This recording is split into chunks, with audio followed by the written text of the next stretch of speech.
Olá pessoal, sejam bem-vindos a mais um vídeo do canal Leide Explica. Estamos aqui hoje para tratar um pouquinho aí do gabarito da atividade avaliativa da disciplina de processo constitucional. Logo, esse vídeo é voltado aos alunos do quinto semestre do curso de Direito do ISCA Faculdades. Vamos fazer aí uma breve análise das questões, verificando sempre a todas as alternativas, né? Um método de estudo muito interessante, volto a dizer, que é ver toda a prova, não somente aquilo que eu errei e acertei. Porque quando eu faço esse tipo de coisa, né, só verificar a alternativa correta, eu não estudo efetivamente. Quando eu analiso todas as alternativas da prova, eu relembro as questões e isso ajuda muito na fixação. Mais uma vez, ressalto a importância de ler a lei. Nunca deixem de ler a lei. Sempre se atentem à doutrina, ao material de aula e à lei. É um conjunto, tudo bem, pessoal? Vamos lá.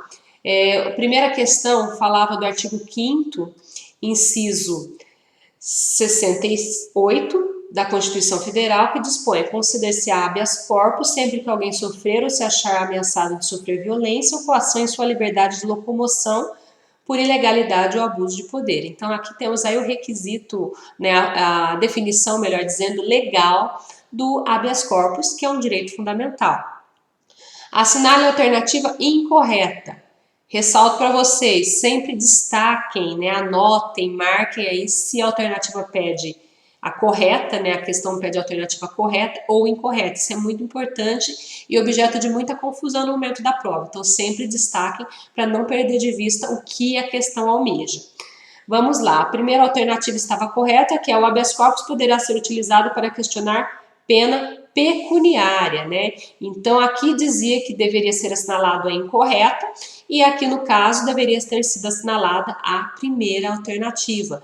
Pena pecuniária, não cabe habeas corpus. Lembre-se que habeas corpus é um remédio constitucional para proteção do quê? Da liberdade de locomoção, mas qualquer violência à liberdade de locomoção, não, por ilegalidade ou por abuso de poder, tá? Então, quando eu falo de pena pecuniária, pena em dinheiro, eu não falo aí de liberdade de locomoção, logo não cabe habeas corpus.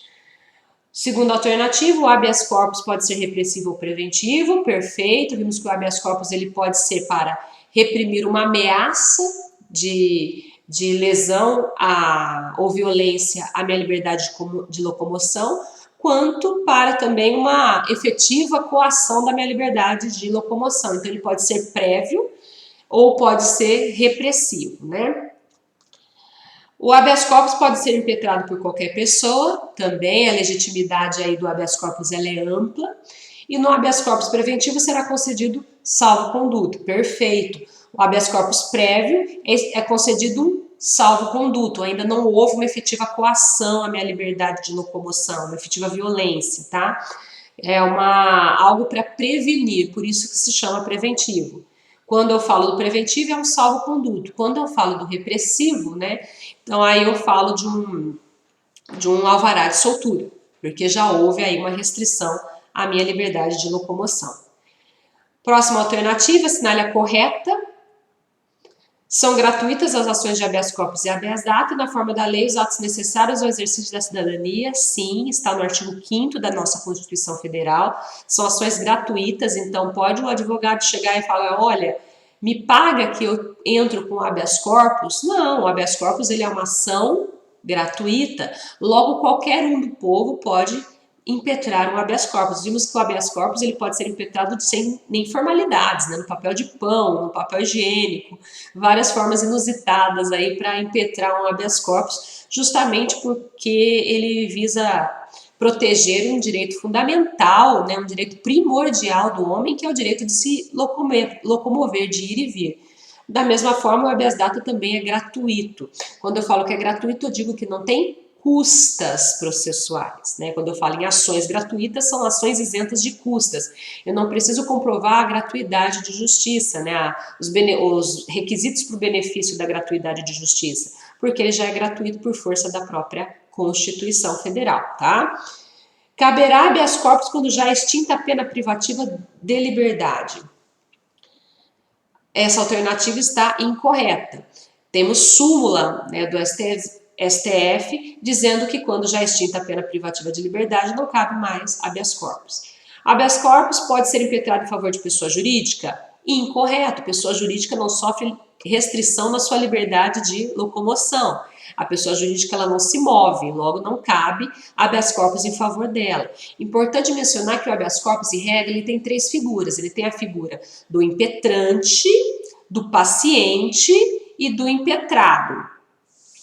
Quando eu falo de um habeas corpus que não é impetrado pelo próprio paciente, ou seja, não é impetrado por aquele que está sofrendo a restrição ou ameaça de restrição à sua liberdade de locomoção, eu falo das 3 figuras.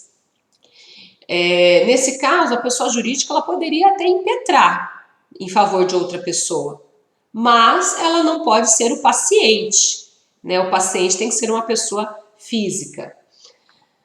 O habeas corpus, por se tratar de uma ação de cognição sumária, permite a produção de qualquer tipo de prova, inclusive a pericial, caso seja necessário? Não, é o contrário, né? Justamente por ele ser uma ação de cognição sumária, ou seja, mais simples, não se admite o que nós chamamos de dilação probatória. Então, as provas elas têm que estar evidenciadas ali. Não se permite a produção de prova pericial, por exemplo, porque senão se perde o sentido. Se eu vou usar uma instrução, vou precisar de uma instrução, de uma produção de provas mais ampla, eu devo me socorrer das vias ordinárias e não de um remédio constitucional que visa ser mais simplificado. Inclusive, o habeas corpus dispensa o próprio advogado, né? Vimos isso. Apesar que, sempre lembrando, o advogado, caso a pessoa prefira um advogado, ela pode se socorrer do advogado, né? Mas, a princípio, ela não necessita disso, seria uma faculdade dela.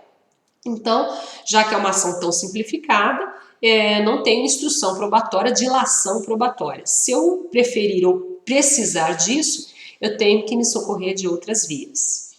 Próxima alternativa, a Constituição assegura os direitos de obtenção de certidões e repartições públicas para a defesa de direitos, esclarecimento de situações de interesse pessoal e de petição aos poderes públicos em defesa de direito ou contra ilegalidade ou abuso de poder. Desse modo, é correto afirmar. Então, aqui estão os conceitos do direito de obtenção de certidões e o direito de petição. O direito de petição foi o primeiro direito estudado aí no campo da disciplina de processo constitucional e são também aí garantias fundamentais, tá? O direito de petição é garantido a todos, independentemente de taxa, e o direito à obtenção de certidão dependerá do recolhimento de taxa? Não, ambos independem do pagamento de taxas, tá? São gratuitos. Por que eu falo taxa e não custa? Porque custa no âmbito judicial. Aqui nós falamos no âmbito administrativo. O direito de petição não é o direito de ação, tá? O direito de petição é na esfera administrativa. Também chamado de remédio constitucional administrativo por alguns doutrinadores que fazem essa classificação. Ambos os direitos são exercidos mediante pagamento de taxa? É o contrário. Ambos são isentos de taxa nos termos da Constituição, artigo 5º. Ambos os direitos podem ser exercidos independente do pagamento de taxas? Essa é a alternativa a ser assinalada, a alternativa correta. O direito de obtenção de certidão é amplo, não se limitando à defesa de direitos, esclarecimentos de situação de interesse pessoal? Não, né, pessoal? Ao contrário até do disposto na lei, aqui para facilitar o examinador, né, aquele que elaborou a prova, ele fala, inclusive, aí da finalidade, né, do direito de obtenção, que são esclarecimentos de situação de interesse pessoal, tá? Justamente para ninguém ficar sondando a vida alheia. Temos outras questões. Aqui vamos para a próxima. Em relação ao habeas corpus, é correto afirmar: sempre é possível a interpretação de habeas corpus quando se tratar de punição disciplinar militar? Não, né? Punição disciplinar militar não cabe habeas corpus. Habeas corpus liberatório é aquele impetrado quando há uma ameaça de violência ou coação à liberdade de locomoção por abuso de poder ou ilegalidade. Liberatório, né? Nós falamos de um habeas corpus que seria repressivo. Então, não é no caso de ameaça, no caso de violência já concretizada. O promotor de justiça não pode figurar como autoridade coatora no pedido de habeas corpus? O promotor de justiça pode figurar como autoridade coatora no pedido de habeas corpus, né? Então, há possível, na questão da legitimidade como autoridade coatora, na legitimidade passiva, é possível incluir o promotor. Não é possível habeas corpus quando a coação emanar de ato particular? É possível, né? Lembro que a todos que se houver aí uma restrição à liberdade ainda por ato de particular, o exemplo clássico, que é o exemplo do hospital psiquiátrico, é possível. E o impetrante do habeas corpus não precisa ser representado por advogado. Essa é a alternativa correta, inclusive está aqui, tá, pessoal? Nesse modelo que eu utilizei aqui para fazer nosso comentário, acabou não constando no texto aqui em verde a alternativa correta. A alternativa correta é essa daqui que está destacada embaixo, que seria esta daqui, tá bom? Então, habeas corpus eu não preciso de advogado, já vimos. Próxima, assinale a alternativa incorreta, né, tá? Sempre ressaltando isso. Cabe habeas data para assegurar o conhecimento de informações relativas à pessoa do impetrante, constâncias de registro de bancos de dados de entidades governamentais ou de caráter público. Perfeita é a redação do artigo 5º que define o habeas data. Lembrando que o habeas data também tem regulamentação em lei específica, então não vamos buscar somente na Constituição, vamos buscar também na lei que trata do habeas data. Cabe habeas data para retificação de dados, quando não se prefira fazê-la por processo sigiloso, judicial ou administrativo. Sim, habeas data, ele protege o direito às informações, mas as informações também não só para acesso, mas para retificação e complementação também, que é uma inovação trazida pela lei específica. Da sentença que considera negar o habeas data, cabe apelação. Perfeito. É o mecanismo aí, o instrumento de recurso é a apelação. O habeas data somente pode ser impetrado por pessoa física, uma vez que apenas essa tem direito à correta identificação no mundo social. Nada a ver, né? O direito à informação também pode ser titularizado por uma pessoa jurídica, diferente do direito de locomoção. Pessoa jurídica também pode ter direito a acesso, retificação ou complementação de dados. Então, aqui, no caso, o habeas data pode ser impetrado por pessoa jurídica. Esse é o erro. Finalmente, no habeas data, o que importa é o caráter público do banco de dados, assim considerado aquele que contém informações que são divulgadas a terceiros, sendo irrelevante a natureza do detentor do referido banco, que pode ser uma entidade pública ou privada. Perfeito. O que importa no habeas data é o caráter público do banco, independente de quem é o titular, quem é o detentor daquele banco. Logo, se são informações que podem ser compartilhadas, divulgadas a terceiros, considera-se um banco de caráter público. Exemplo, SPC, né, é uma entidade privada, mas os dados são compartilhados, divulgados ao comércio, logo são de caráter público, sendo possível impetração de habeas data. E a última, derradeira, né, diz respeito à questão aqui do Paulo, que um evento de confraternização da empresa em que trabalha ouviu de Ricardo, já alterado pela ingestão de bebida alcoólica, que esse detinha um cargo em comissão na prefeitura municipal, mas nunca comparecera no local de trabalho, exceto para retirar o contra-cheque ao final de cada mês. Ou seja, o Paulo admitiu lá no meio da bebedeira, em uma festa de empresa, que ele era um funcionário fantasma, só aparecia na prefeitura para receber o contra-cheque, assinar o contra-cheque. Indignado com isso, Paulo decide impetrar habeas data em favor do município. Na verdade, aqui quem disse é o Ricardo, perdão pela confusão dos nomes. Paulo decide impetrar habeas data em favor do município para obter mais informações sobre a situação relatada por Ricardo. Considerando o caso, avalia as alternativas que estão corretas. Tínhamos duas alternativas corretas que poderiam ser assinaladas. A primeira, a pretensão de Paulo não é amparada por habeas data, pois o referido remédio não se presta para solicitar informações relativas a terceiros. Então, ele não poderia solicitar informações relativas ao Ricardo, né? Nós temos aí a privacidade, inviolabilidade, intimidade. Logo, as informações têm que ser de caráter pessoal. Paulo poderia ter feito uso do seu direito de petição, que permite na esfera administrativa que o indivíduo possa oferecer reclamações, reivindicações, denunciar abuso de poder, denunciar irregularidades, apresentar pontos de vista, que são todas aquelas possibilidades, né, do direito de petição, que nada mais é que uma decorrência do nosso direito de ser cidadão, da nossa cidadania, né, de reclamar, questionar na esfera administrativa. Então, Paulo ter ciência de um fato aparentemente legal, ele poderia pedir esclarecimentos ou denunciar essa irregularidade que ele teve ciência como um cidadão usando do seu direito de petição, que é um direito utilizado na esfera administrativa.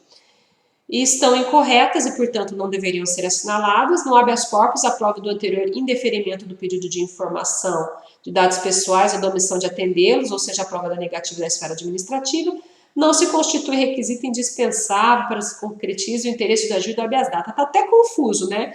Ele começa a falar no habeas corpus, depois termina com habeas data, mas é sempre bom lembrar que no habeas data, um requisito, né, que seria uma condição de ação, de interesse de agir, é a comprovação do indeferimento do pedido na esfera administrativa, para você provar que você tem interesse, que aquele meio, né, do habeas data ele é adequado e necessário, né? Então temos uma utilidade daquilo. Tenho que provar que houve um indeferimento na esfera administrativa, que eu já não pulei direto para a ação judicial, que o habeas data é uma ação judicial. Finalmente, o habeas corpus, assim como o direito de petição, podem ser chamados de remédios constitucionais administrativos, razão pela qual não há necessidade de qualquer formalidade específica. Habeas corpus é ação, é judicial, é remédio judicial para aqueles que fazem essa classificação entre remédios constitucionais, judiciais e administrativos. Isso não é uniformidade, tá? O direito de petição de outra parte, como eu já disse, é administrativo, é um remédio constitucional administrativo. O habeas corpus dispensa formalidade específica, o direito de petição, por ser administrativo, também dispensa. Vimos que o direito de petição, que é esse direito de provocarmos aí, de denunciarmos irregularidades, pedirmos esclarecimentos, apresentarmos nosso ponto de vista, enfim, coisas relativas à nossa cidadania, ele não requer uma formalidade específica, sendo que alguns entes admitem inclusive pela internet, posso fazer por e-mail, enfim, não tem uma formalidade. Bem, eram essas as questões que tínhamos para conversar hoje. Espero que tenha sido esclarecedor. Tentei fazer da forma mais rápida possível para não cansá-los. Em caso de dúvidas, estou à disposição naquele e-mail de sempre, leite.docência@gmail.com. Desejo uma ótima semana, um ótimo dia a todos, né? É bom assim, a gente sempre fala, quando falamos assim nas redes sociais ou nas redes aí de vídeos, como o YouTube, a coisa é um pouco atemporal, né? Então, eu desejo aí tudo de bom para todos. Fiquem com Deus e vamos nos falando. Tchau, tchau.